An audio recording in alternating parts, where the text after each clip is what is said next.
മനുഷ്യനും പ്രകൃതിയുമായി ഇഴകി കഴിയുന്ന ഒരു ഗ്രാമത്തിലായിരുന്നു രുദ്രയുടെ വീട്. രുദ്ര അനീഷിനൊപ്പം ബാംഗ്ലൂരിലായിരുന്നു നിന്നിരുന്നത്. ഗർഭിണിയാണെന്നറിഞ്ഞപ്പോൾ പിന്നെ അവിടെ നിൽക്കാൻ അനീഷ് സമ്മതിച്ചില്ല.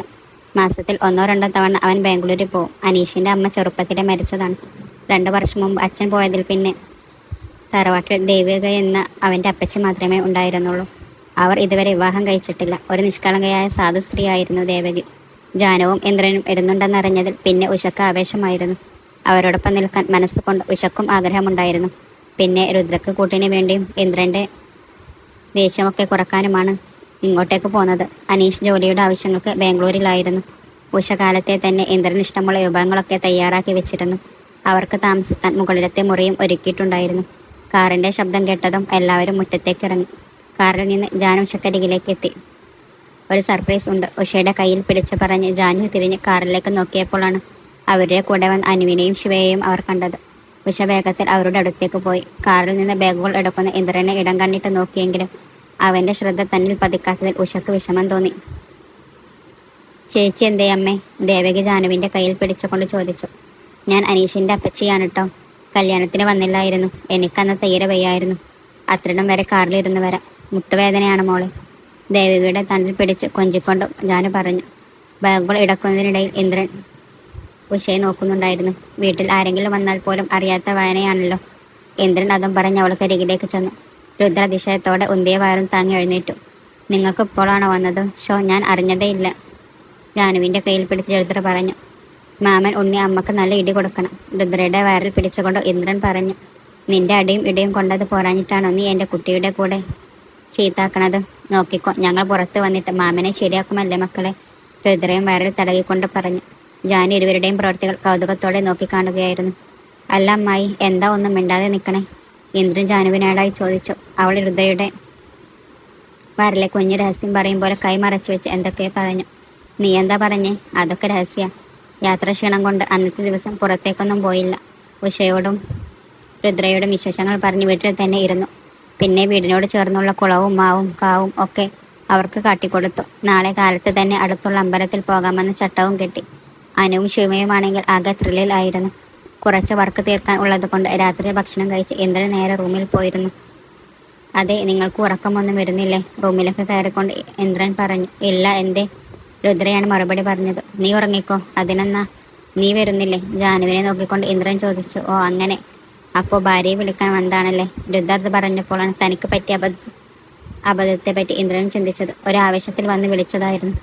അവന്റെ ചമ്മിയ മുഖം കണ്ടപ്പോൾ ഉഷയുടെയും രുദ്രയുടെയും മുഖത്ത് പുഞ്ചിരി വിടർന്നു. പിന്നെയും എന്തൊക്കെയോ പറയാൻ പോയ രുദ്രയെ ഉഷ കണ്ണുകൾ കൊണ്ട് തടഞ്ഞു. ഞാൻ വാതിൽ പൊട്ടിക്കിടക്കട്ടെ എന്ന് ചോദിക്കാൻ വന്നതാ, വേറെ ഒന്നുമില്ല. മുഖത്ത് വന്ന ചമ്മൽ മറച്ചുകൊണ്ട് ഇന്ദ്രൻ എങ്ങനെയൊക്കെയോ പറഞ്ഞൊപ്പിച്ചു. അല്ലെങ്കിലും സ്നേഹമുള്ള ഭാര്യ ഭർത്താക്കന്മാർ ഒരിക്കലും പിരിഞ്ഞ് ജീവിക്കില്ല. രുദ്രമോൾ അവനെ കളിയാക്കേണ്ട കാര്യമൊന്നുമില്ല. ആ, അത് ശരിയാ. എത്ര നാളായി ചേച്ചിയുടെ കൂടെ കിടന്നിട്ട്?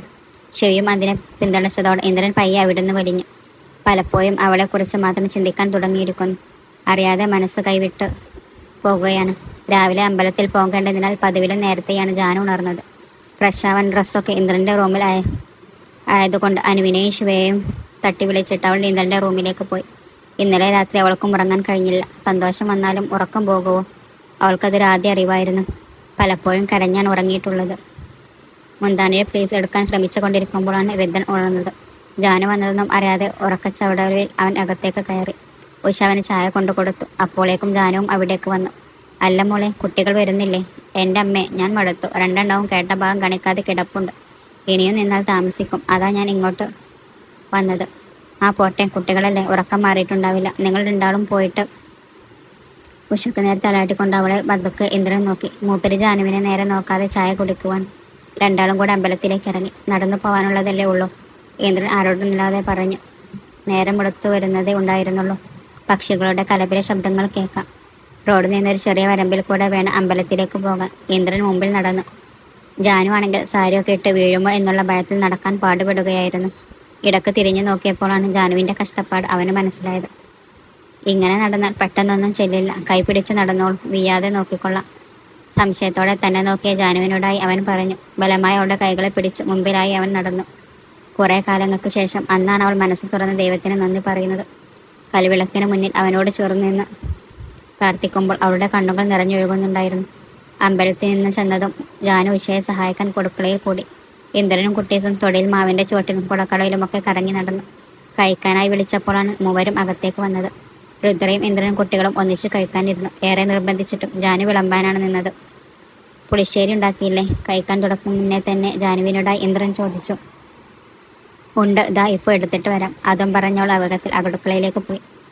ഇന്ദ്രൻ അത് ചോദിച്ചപ്പോഴാണ് ധൃതി പിടിച്ച് ജാനു അത് ഉണ്ടാക്കിയതിൻ്റെ കാരണം ഉഷക്ക് മനസ്സിലായത്.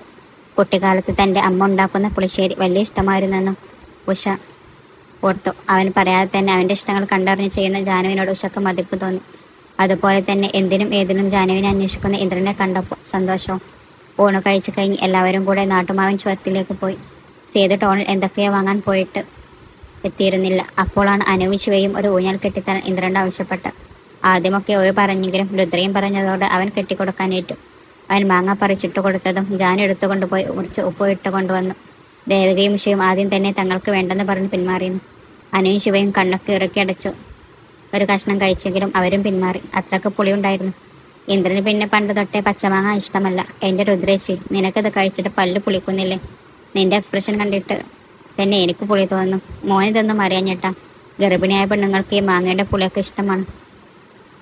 അതൊക്കെ മോനും ഒരു ദിവസം മനസ്സിലാവും.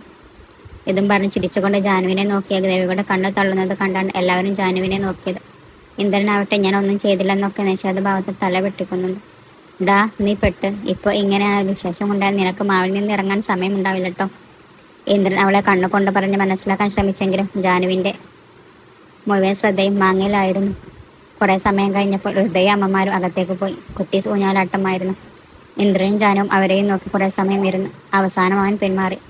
അവൾ എന്നിട്ട് അനുവിനെയും ശിവയെയും വിളിക്കാൻ തുനിഞ്ഞു. അവനത് പറഞ്ഞതും ഭയത്തോടെ കുളത്തിൽ നിന്ന് കാലെടുത്ത് മാറ്റുന്ന ജാനുവിനെ കണ്ടപ്പോൾ അവൻ്റെ ചുണ്ടിലും ഒരു ചിരി വിടർന്നു. ഡോ സോറി, കുറച്ചു നേരത്തെ നിശബ്ദക്കുടയിൽ ഇന്ദ്രൻ പറഞ്ഞു. എന്തിന്? സംശയഭാവത്തിൽ ജാനു ചോദിച്ചു. താൻ പാടില്ലെന്ന് പറഞ്ഞതിൽ അവരിൽ നിന്ന് പാടാതെ രക്ഷപ്പെടാൻ പറഞ്ഞത്.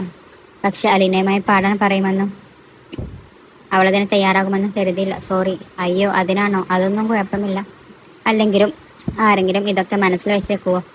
മുഖത്ത് പുച്ഛം വാരി വിതറി ജാനത് പറഞ്ഞപ്പോൾ അന്ന് രാത്രി അതും പറഞ്ഞ കാരണം ജാനുവിൻ്റെ മുഖമാണ് ഓർമ്മ വന്നത്. എന്തിനാണ് ചിരിക്കുന്നത്? ഒന്നുമില്ല. നീ അതൊക്കെ കാര്യമാക്കാത്തതിൻ്റെ സന്തോഷത്തിൽ ചിരിച്ചതാ. പിന്നെന്താ? അടുത്ത മാസം തൻ്റെ പിറന്നാളല്ലേ? അതിശയത്തോടെയാണ് അവളത് ചോദിച്ചത്. അതൊക്കെ അറിഞ്ഞു. തനിക്ക് ഞാനെന്ത് ഗിഫ്റ്റാണ് തരേണ്ടത്? അതോ ഞാൻ ആലോചിക്കട്ടെ. എൻ്റെ സിനിമ കാണിക്കാൻ കൊണ്ടുപോകുമോ? കുറേ നേരത്തെ ആലോചനയ്ക്ക് ശേഷമാണ് അവളത് പറഞ്ഞത്. ഓർമ്മ വെച്ചപ്പോൾ തൊട്ട് അച്ഛനും അമ്മയും വഴക്കാണ്.